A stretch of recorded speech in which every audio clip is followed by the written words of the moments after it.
Athletes do to prevent themselves from like knee injuries?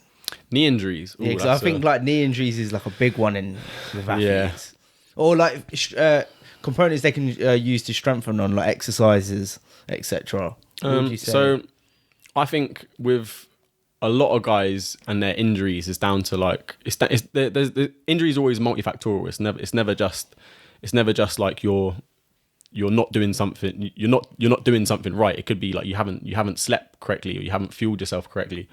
So injuries are a bit of a difficult subject to talk about in general. But it's like things that I think people can work on in general to help prevent injury would be like sleep is the most important thing. Hydration is very important. And all of us, we drink like bottled water, tap water. If you're an athlete, drink electrolytes like as regularly as you can. But with like when it comes to like knee injuries and stuff, that is, like you say, it's quite a common thing. But a lot of the time, it's down to the fact that a lot of people have like mobility restrictions as well.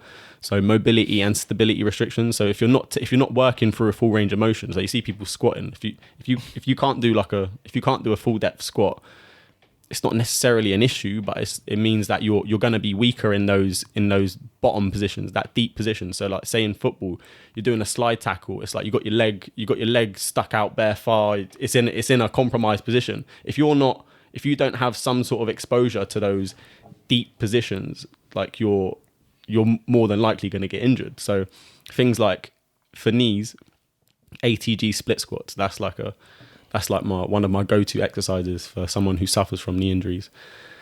And just strengthening your hamstrings, things like hamstring Nordic curls, another underutilized exercise. There's a lot you can do with just your body. Them ones rip your hamstrings up for days.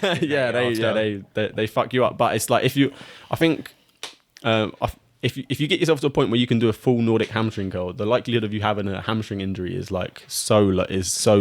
Yeah. And like even a reverse Nordic, so they're great for your knees as well.